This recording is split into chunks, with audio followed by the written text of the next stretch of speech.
Շատերը լսելով ներդրում կամ ներդրող բառերը միանգամից պատկերացնում են Նյու Յորքի երկնաքերից մեկում նստած ինչ-որ հարուստ մարդու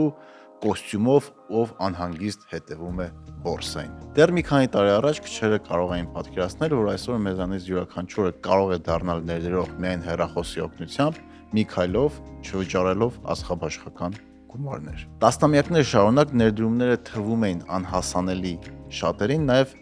քիչ տեղեկատվության պատճառով։ Բայց այսօր ամենից շատ պարզ է, ինֆորմացիան էլ հասանելի։ Բարև ձեզ, ես Նարեկն եմ, այստեղ խոսում ենք փողի մասին։ Մեր գործընկերն է Amundi Agba Asset Management-ը։ Նախորդ էպիզոդներում որոշ չափով խոսել ենք ներդրումների մասին։ Այսօր ավելի մանրամասն կխոսենք այն մասին, թե ինչ են իրենից ներկայացնում ներդրումները,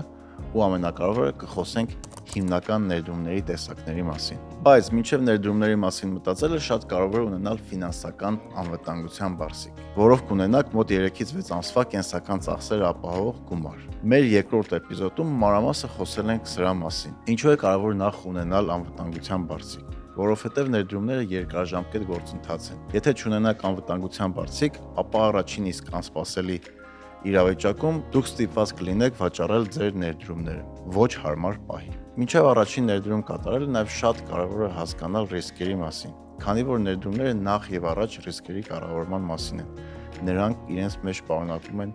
ռիսկեր։ Ինչ է ներդրումը։ Ներդրումը ֆինանսական միջոցների, գույքի կամ այլ ակտիվների տեղաբաշխումն է բիզնեսում, արժեթղթերում կամ նախագծերում ապագայում շահույթ ստանալու կամ արժեքի աճ ապահովելու նպատակով։ Այսինքն, դուք հատկացնում եք կապիտալ կամ միջոցներ որևէ նախագծի իրականացման համար եւ նպատակ ունեք դրանով ստանալ եկամուտ։ Եկամտի տեսակը կախված է նախագծից կամ ակտիվից։ Փողը պահելով պարզապես բանկային հաշվին կամ տանը չըրկիզվող պարանում կամ որտեղ կպահեք, ինքն իրենով ձեզ որևէ եկամուտ չի բերելու։ Ներդրում կատարելով գումարը դնում եք շրջանառության մեջ եւ այդ շրջանառությունից ստանում եք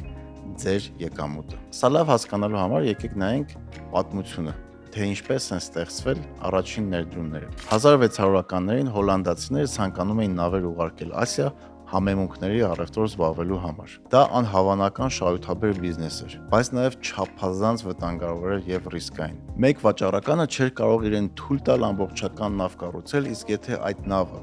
խորտակվեր փոթորիկի ժամանակ կամ հարձակման ենթարկվեր ծովահենների կողմից, Ջեք Վարաբեի, վաճառականը ամբողջությամբ կսննկանար։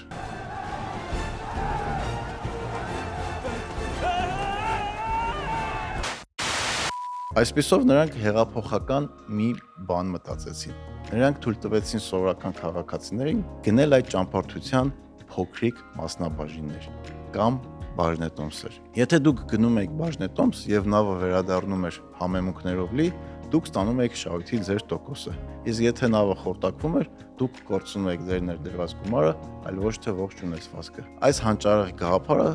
կիսել ռիսկերը եւ շահույթը ստեղծեցին առաջին ֆոնդային բորսան։ Դա թույլ տվեց սովորական մարդկանց մասնակցել տնտեսական հսկայական աճին, առանց անձամբ նավեր կառուցելու կամ ծով դուրս գալու։ Այսօր ֆոնդային բորսան աշխատում է ճիշտ նույն տրամաբանությամբ։ Պարզապես նավերին ավելացել են տեխնոլոգիական ընկերություններ, գործարաններ եւ շատ այլ բիզնեսներ։ Հիմա հասկանանք, թե ինչու կատարել ներդրումներ։ Շատերը մտածում են ինչի ռիսկի գնամ ներդրումներ անեմ, եթե կարող եմ պարզապես խնայել իմ աշխատավարձը, մինչև որ կհարստանամ կամ կունենամ բավարար քանակության խնայողություններ։ Կա երկու պատճառ հիմնական՝ գնաճ եւ ժամանակ։ Գնաճը այն գործոնն է, որ անտեսանելի ձևով խլում է մեր փողը մեզնից։ Գնաճը փողի արժեզրկման գործընթացն է։ Երբ ձեր գումարը չի աճում ավելի արագ, քան ապրանքները եւ ծառայությունների գները, ապա դուք իրականում կորցնում եք։ Նույնիսկ եթե ձեր ունեցած փողը չեք ծախսում այդ պահին։ Գնաճը առաջին հերթին տանում է գնողականության անկման։ Պատկերացրեք դուք ունեք 1 միլիոն դրամ, եթե տարեկան գնաճը կազմում է 7%, ապա 1 տարի անց ձեր 1 միլիոն դրամով դուք կարողանաք գնել այնքան ապրանք, որքան այսօր կարողանաք գնել 930,000 դրամով։ 70,000 դրամը պարզապես գոլորշիացավ։ Հիշեք, թե ինչ կարող էինք գնել 10,000 դրամով սուպերմարկետներում 5 տարի առաջ եւ ինչ ենք գնում այսօր։ Ու գնաճը շատ պարզ կկարողանաք պատկերացնել։ Երկրորդ՝ ժամանակը։ Օրվա մեջ դուք կարող եք աշխատել միայն սահմանափակ ժամանակ։ Ձեզ պետք է եկամտի երկրորդ աղբյուր, որը կախված չի ձեր ֆիզիկական աշխատանքից։ Ձեր ներդրած փողը աշխատում է ձեր փոխարեն, երբ որ դուք քնած եք, սովորաբար տենց են ասում։ Խելացի ներդրում կատարելով ստեղծում եք մի կապիտալ, որը չի քնում, չի հիվանդանում եւ արձակուրդի կարիք չունի։ Ֆիզիկական աշխատանքը դժվար է կրկնապատկել առանց ձեր առողջությունը կամ անձնական կյանքը զոհաբերելու։ Աշխարհի ամենահարուստ մարդկանցից մեկը Ուորեն Բաֆեթը իր կարողության 90%-ից ավելը աշխատել է 65 տարեկանից հետո։ Սա ոչ թե այն պատճառով, որ նա ծեր տարիքում ավելի շատ էր աշխատում, այլ որովհետև նրա ներդրած փողն արդեն տասնամյակներ շարունակ ինքնաբերաբար փող էր բերում։ Բայց իհարկե ներդրում կատարելիս եւս մեկ անգամ նշեմ, չենք մոռանում ռիսկերի մասին։ Ֆինանսական աշխարհում ռիսկերն ու եկամուտները կապված են իրար հետ անտեսանելի թերով։ Եթե ուզում եք ավելի մեծ պոտենցիալ եկամուտ, պետք է պատրաստ լինեն ավելի բարձր ռիսկերի գնալ։ Բայց կա մի գործոն, որը շատերը հաշվի չեն առնում։ Դա տատանողականությունն է, volatility։ Շատ հաճախ մարդիկ խուսափում են ներդրումներից, որովհետև տեսնում են, թե ինչպես է բաժնետոմսերի գիները մի օրում բարձրանում, իսկ հաջորդ օրը իջնում։ Եթե դուք որոշել եք դառնալ ներդրող, պետք է ընդունել մի փաստ։ Շուկան սովորաբար ուղիղ գծով վերև չի բարձրանում։ Այն հաճախ ունենում է կտրուկ վերելքներ ու վայրէջքներ։ Կան ակտիվներ ցածր տատանողականությամբ եւ կան ակտիվներ բարձր տատանողականությամբ։ Օրինակ պարտատոմսերը ունեն ավելի ցածր տատանողականություն եւ օրվա ընթացքում գրեթե չեն փոփոխվում։ Բարձր տատանողականություն ունեն օրինակ բաժնետոմսերը կամ օրինակ հումքը։ Ոսկի, արծաթ, նավթ, վերջի շրջանում հատկապես։ Շուկական տատանումները նույն կերպ չեն ազդում բոլոր ներդրումների վրա։ Համադրելով ներդրումների տարբեր տեսակներ, դուք կարող եք նվազեցնել ձեր ընդհանուր ռիսկը։ Եթե մի ակտիվի օրինակ բաժնետոմսերի եկամտաբերությունը նվազում է, այն կարող է փոխհատուցվել մեկ այլ ակտիվի, օրինակ պարտատոմսերի աճով։ Սա դիվերսիֆիկացիան է։ Ֆինանսական ոլորտի շատ առաջատար ներկայացուցիչներ խորհուրդ են տալի դիվերսիֆիկացնել ներդրումները։ Մենք խոսեցինք տատանողականության մասին, բայց կա մի բան, որն ավելի անկանխատեսելի է, դա աշխարհաքաղաքական ցնցումներն են։ Օրինակ այսօր ընթացող Իրան-ԱՄՆ պատերազմը կամ տարածաշրջանում եւ աշխարհում տիրող այլ պատերազմները։ Կան նաեւ լրիվ անկանխատեսելի իրադարձություններ, որոնք կարող են շատ վատ կամ լավ հետևանքներ բերել։ Օրինակ 2008 թվականի համաշխարհային ճգնաժամը։ Ֆինանսական շուկաներում նման իրավիճակները կոչվում են սև կարապներ, Black Swan, անսպասելի իրադարձություններ, որոնք ունենում են հսկայական ազդեցություն։ Հիմա ասենք մեր այսօրվա վիդեոյի ամենակարևոր մասին՝ ներդրումների հիմնական տեսակներին։ Ամենացածր ռիսկայինից կգնանք մինչև ամենաբարձր։ Սովորաբար ամենացածր ռիսկայնություն ունեցող ներդրումը համարվում է բանկային ավանդները։ Դուք ներդրում եք ձեր գումարը բանկում որոշակի ժամանակահատվածով, օրինակ 1 տարի, 6 ամիս, եւ բանկը երաշխավորում է ձեր ֆիքսված տոկոսադրույքը։ Սա ապահով է հատկապես ավանդների երաշխավորման պետական համակարգի շնորհիվ։ Եթե Հայաստանում բանկում ունեք ավանդ, ապա Հայաստանի կենտրոնական բանկի կողմից երաշխավորված ավանդի չափը 16 միլիոն դրամ է։ Այսինքն, եթե նույնիսկ ձեր բանկը չի կարողանում վերադարձնել գումարը, դա կանի կենտրոնական բանկը, ըստ երաշխավորված սահմանաչափի։ Ավանդի մասին ավելի մանրամասն խոսել ենք անցյալում, պարզ հասկանալի է գործիք է սկսելու համար շատ հարմար։ Հաջորդը պարտատոմսերն են։ Ռիսկայնությունը ցածր միջին կարող է նաև լինել բարձր։ Պարտատոմսերը այսօր բավականին տարածված ֆինանսական գործիքներ են։ Ինչ է պարտատոմսը պարզ լեզվով։ Դա պարտքային գործիք է։ Երբ դուք գնում եք պարտատոմս, դուք ձեր գումարը պարտքով տալիս եք թողարկողին՝ պետություն, բանկ կամ մասնավոր ընկերություն։ Իսկ նա խոստանում է ձեզ վճարել կայուն տոկոսներ։ Պարտատոմսերը թողարկվում են անվանական արժեքով, օրինակ մեկ պարտատոմսի գինը կարող է լինել 100,000 դրամ, տոկոսների վճարումն էլ կարող է լինել եռամսյակը 1, տարին 1, ամիսը 1։ Պարտատոմսերի համար գործում են հարկային արտոնություններ,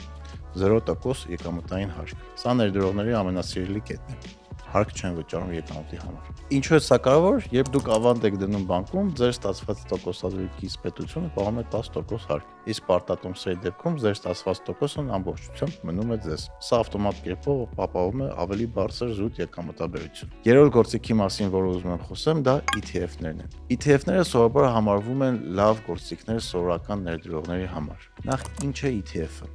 Exchange Traded Fund։ Սա բորսայում վաճառվող ֆոնդ է։ Այնտեղ հավաքված են տասնյակ հարյուրավոր կամ նույնիսկ հազարավոր տարբեր գործիքներ՝ բաժնետոմսեր, պարտատոմսեր, ոսկի կամ անգամ կրիպտոարժույթ։ Երբ խոսում ենք ETF-ների մասին, կարևոր է հասկանալ, որ դրանք միատեսակ չեն։ Շուկայում կան հազարավոր տարբեր տեսակի ETF-ներ, սկսած տեխնոլոգիական ոլորտից մինչև ոսկի։ Նախքան ներդրում անելը պետք է չափազանց ուշադիր լինել երկու հիմնական կետի վրա։ Ինչ է ներառված ETF-ում, պետք է հստակ նայել, թե կոնկրետ որ ընկերությունների բաժնետոմսերն են մտնում այդ ֆոնդի մեջ եւ ինչ համամասնությամբ, դա կօգնի ձեզ հասկանալ ձեր ռիսկերը։ Եվ իհարկե սպասարկման արժեքը, expense ratio։ Սա այն տոկոսն է, որը ֆոնդը պահում է ձեզանից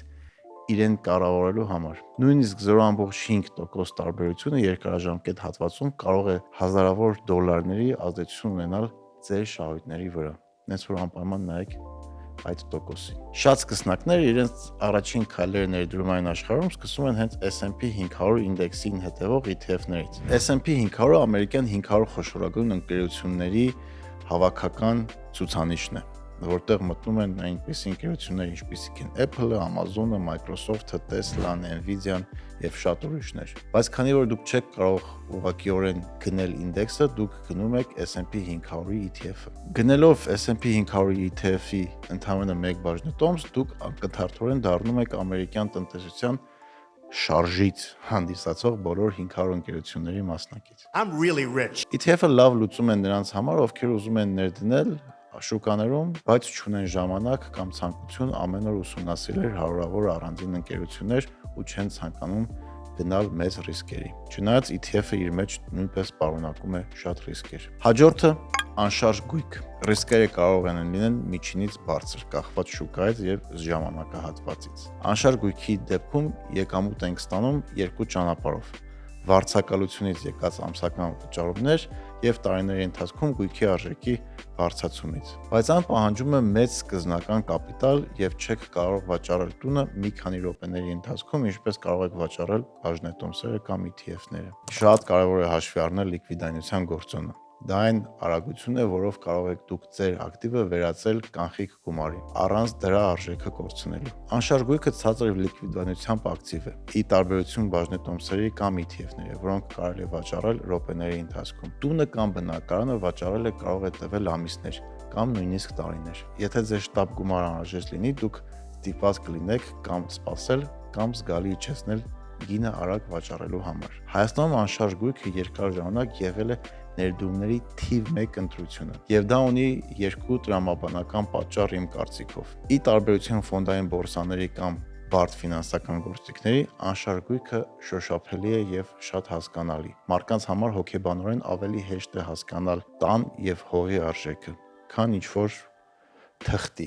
որի վրա գրած է արժետոմս ու Apple։ Շուկան վերջին տարիներին թռիչքաձև աճ գրանցեց, հիմնականում եկամտային հարկի վերադարձի սուբսիդիաների շնորհիվ։ Սա մեծացրեց պահանջարկը եւ բարձրացրեց գները, ինչը շատերի մոտ տպավորություն է ստեղծել, թե անշարժ գույքի գինը միշտ միայն թանկանալու է։ Իսկ հիմա եկեք խոսենք շատ ավելի բարձր ռիսկայնություն ունեցող ներդրումների մասին։ Սկսենք բաժնետոմսերից։ Ինչ է բաժնետոմսը։ Գնելով ընկերության բաժնետոմս դուք դառնում եք այդ բիզնեսի մասնակի սեփականատերը, անգլերեն ասած shareholder։ Կապ չունի դուք ունեք 1 թե 100 բաժնետոմս։ Ինչպես եք դուք շահում բաժնետոմսերից։ Պատկերացրեք դուք գնում եք բաժնետոմսը $100, ընկերությունը նոր տեխնոլոգիա է ստեղծում կամ շուկան է ընդլայնում եւ 1 տարի անց այն արդեն արժե $150։ Եվ ձեր բաժնետոմսի գինը բարձրացել է $50, բայց նույն հաջողությամբ կարող է նաեւ 100-ից դառնալ $50։ Երկրորդը դիվիդենդներն են։ Որոշ հաստատուն ընկերություններ իրենց աշխատած շահույթի մի մասը պարզապես բաժանում են սեփականատերերին։ Սա ձեր пассив եկամուտն է, որը ստանում եք պարզապես բաժնետեր լինելու համար։ Բայց ոչ բոլոր բաժնետոմսերն են աշխատում նույն սկզբունքով։ Բաժնետոմսերը իրանց հերթին կարող են բաժանվել շատ տարբեր խմբերի։ Սովորաբար ներդրողները սիրում են բաժնետոմսերը բաժանել 3 խմբերի։ Առաջինը դա կապույտ չիպեր, blue chips։ Սրանք հսկաներն են Apple-ի, Coca-Cola-ի, Disney-ի եւ այլն։ Նրանք կարող են վճարել դիվիդենդներ եւ ունեն համեմատաբար ցածր ռիսկ, բայց աճի տեմպն էլ նույնպես դանդաղ է։ Աճող բաժնետոմսեր, սրանք սովորաբար տեխնոլոգիական ընկերություններ են կամ նորարարական ընկերություններ, սովորաբար նրանք դիվիդենդներ չեն վճարում, ամբողջ փողը ներդրում են աճի մեջ եւ նրանց գինը կարող է շատ արագ աճել կամ նույնքան արագ ընկնել։ Ռիսկը հենց դրանում է։ Եվ փոքր կապիտալիզացիայով ընկերություններ, small կամ micro caps, այստեղ ռիսկերը ամենաբարձրն են, բայց հենց այստեղ կարող են թաքնված լինել ապագա Amazon-ները։ Ինձ թվում է ինտերնետում շատ տեսած կլինեք, որ եթե 10 տարի առաջ կամ 20 տարի առաջ Amazon-ում $100 դնեիք, կունենայիք այսօր $1 միլիոն, բայց 20 տարի առաջ Amazon-ը փոքր ընկերություն էր եւ շատ ներդրողներ խուսափում էին այնտեղ ներդրում անելու բարձր ռիսկայնության պատճառով։ Հետ նայելով շատ հեշտ է կանխատեսել հաջող ընկերություններին, բայց հենց այդ պահին դժվար է, հենց այդտեղ է նաև ներդրումների գեղեցկությունը։ Հաջորդ խումբը հումքեր։ Ռիսկայնությունը բարձր է այստեղ։ Նշանակում է գնել ֆիզիկական հումք՝ ոսկի, արծաթ, նավթ,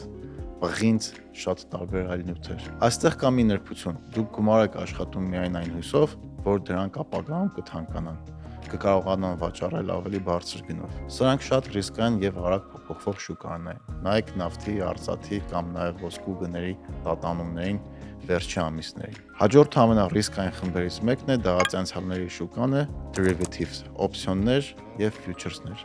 Ռիսկը եւս մեկ անգամ ասում եմ, շատ բարձր է։ Ես սա ավելացրել եմ մեր ներդրումների ցուցակի մեջ հատկապես նրա համար, որ իմանաք, որպես սկսնակ պետք է հեռու մնալ դրանցից։ Բաժնետոմսերի կամ անշարժ գույքի դեպքում դուք գնում եք իրական ակտիվ։ Այս դեպքում դուք գնում եք պայմանագիր, որը հիմնված է այն բանի վրա, թե ձեր կարծիքով որքան կլինի ակտիվի գինը ապագայում։ Նման գործիքները այն մարդկանց համար են, ովքեր ներդրումներով զբաղվում են որպես հիմնական աշխատանք, այն էլ ոչ բոլորի համար։ Եթե դուք սխալվել եք 1 օրով կամ $1, ձեր ամբողջ ներդրումը կարող է զրոյանալ։ Սա բարդ եւ բարձր ռիսկայնությամբ տրեյդինգ է։ Հաջորդ խումբը դա վենչուրային կապիտալն է, որի մեջ նաև կմտցնե ընկերների եւ ընտանիքի բիզնեսներում ներդրում անելը։ Վենչուրային կապիտալը դա վաղ փուլում ստարտափների մեջ ներդրում անելն է, որի մասին մանրամասը խոսել ենք Արտոյի հետ Երիցյան, անպայման էպիզոդը նայեք։ Ռիսկայնությունը շատ բարձր է, հաշվի առնելով, որ ստարտափների 90%-ից ավելը ձախողվում են առաջի 3 տարվա ընթացքում, եւ ձեր ներդրած գումարը կարող է զրոյանալ։ Կարևոր է նաև նշել, որ ի տարբերություն բաժնետոմսերի, որոնք կարող եք վաճառել վայրկյանների ընթացքում, այս պարագայում բացակայում է նաև լիկվիդայնությունը։ Դուք չեք կարող հետ ստանալ ձեր փողը, քանի դեռ ընկերությունը չի վաճառվել կամ չի արել IPO ու դուրս եկել բորսա։ Հիմնականում չկան նաև երկրորդային շուկաներ շուտ դուրս գալու համար։ Շատերը կատարում են ներդրումներ վենչուրային կապիտալում էքսպոնենցիալ աճի հնարավորություն ունենալու համար կամ եթե հավատում են ընկերության ապագային։ Եթե դուք լինեիք Amazon-ի կամ Google-ի առաջին ներդրողներից մեկը, նրանք երբ դեռ շատ փոքր էին, ձեր $1000 ներդրումը այսօր կարող էր դառնալ միլիոնավոր դոլարներ։ Վենչուրային ներդրողները փնտրում են հենց այդ յունիկորններին։ Յունիկորները դա այն ստարտափներն են, որոնք անցնում են $1 միլիարդ շեմը։ Հիմա մի քիչ խոսենք ընտանիքի անդամների կամ ընկերների բիզնեսներում ներդրում անելու։ Շատ անգամ մարդիկ մտածում են դա անվտանգ է, որովհետև դուք վստահում եք այդ մարդուն։ Ֆինանսական տեսանկյունից դա այդքան էլ տենց չի, քանի որ բիզնեսը կարող է ձախողվել եւ ձեր ընկերը կամ ընտանիքի անդամը կորցնի ողջ գումարը, որը ներդրվել է։ Եթե ներդրում եք ընկերոջ գաղափարի մեջ, դուք պետք է վերաբերվեք այդ փոխին որպես կարելի ասել վենչուրային կապիտալ։ Ձեզ պետք են իրական իրավաբանական պայմանագրեր, ոչ թե ուղղակի ձեռքսխումներ եւ պետք է գիտակցեք, որ այդ գումարը ամենայն հավանականությամբ հետ չի գալու։ Դուք պետք է ընդունեք, որ այդ փողը կարող է դառնալ բացարձակ զրո եւ պետք է էմոցիոնալ առումով պատրաստ լինեք։ Պատրաստ լինեք, թե ինչպես կարող է այդ ֆինանսական կորուստը ընդմիշտ ոչնչացնել ձեր հարաբերությունները։ Ներդրեք միայն այնքան, որքանով 100% պատրաստ եք կորցնել։ Իսկ ինչպես այդ ներդրումները անել, որի մասին այսքան երկար խոսեցինք։ Հենց այստեղ Հայաստանում ֆինանսական ենթակառուցվածքը ամբողջությամբ բաց է ձեր առջև։ Արդեն կան բանկեր եւ ներդրումային ընկերություններ, որոնց գործիքները օգտագործելով դուք կարող եք հասանելիություն ունենալ համաշխարհային շուկաներին եւ 24/7 կարող եք ներդրումներ անել ընդհանրապես ձեր հեռախոսի օգնությամբ։ Անպայման ինչ-որ միտեղ գումար ներդնելուց առաջ նայեք, որպեսզի այդ ընկերությունը լինի վստահելի, գրանցված լինի Հայաստանում եւ եթե գրանցված չի Հայաստանում, բայց մեծ միջազգային խաղացող է, անպայման մանրամասը ուսումնասիրեք ինչ-որ միտեղ անգամ 1 լումա դնելուց առաջ, որովհետեւ այդ փոխանցումից հետո պատասխանատվությունը կրում եք դուք։ Շատ մանրամասը ուսումնասիրեք բոլոր հարթակները, այդ հարթակների վճարումները օգտագործելուց առաջ։ Եվ վերջում կուզեի ավելացնել, որ ներդրումները իրանք պահանջում են համբերություն եւ կարգապահություն, ոնց որ երևի ամեն ինչը։ Ու եթե լսեք գովազդներ կամ առաջարկներ, որ 1 ամսում կարող եք աշխատել, չգիտեմ, 50%, 100%, մի քանի ամսվա մեջ կարող եք կրկնապատկել, եռապատկել ձեր եկամուտները, դրանք սովորաբար խարդախություններ են։ Անպայման եղեք շատ զգոն, ուշադիր, մանրամասն ուսումնասիրեք ցանկացած ներդրում անելուց առաջ, մի հավատացեք արագ հարստանալու այդ միֆերին եւ եղեք տեղեկացված։ Հաջորդ էպիզոդներում անպայման ավելի մանրամասն կանդրադառնանք բոլոր այս խմբերի տարբեր նրբությունների։ Շնորհակալություն դիտելու համար մինչև վերջ եւ մեկնաբանություններում կարող եք գրել բոլոր այն թեմաները, որ կուզեիք, որ մենք այստեղ բարձրաձայնենք։ Կտեսնենք։